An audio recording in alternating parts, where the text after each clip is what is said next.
میرے رسول کریم علیہ السلام کی یہ حدیث ہے. میرا دل کرتا میں اس حدیث کو روز لوگوں کو سنایا کروں, روز سناؤں. امام جلال الدین سیوطی نے لکھی ہے, اللہ کے رسول ایک دن فرمانے لگے فتح مکہ کے بعد حضور آئے, مسجد بھری ہوئی تھی.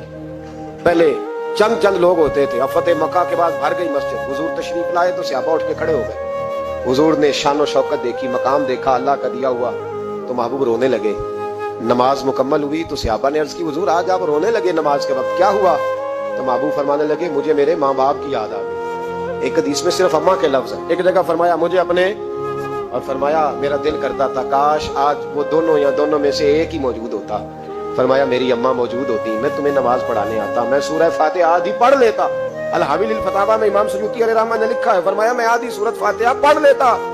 میری اماں کو کوئی کام یاد آتا, میری ماں آمنہ حجرے کا پردہ سرکا کے کہتی بیٹا محمد میری بات تو سننا. تو نبی پاک فرماتے ہیں اللہ کی عزت کی قسم میں نماز چھوڑ دیتا, پہلے اماں کی بات سن کے آتا.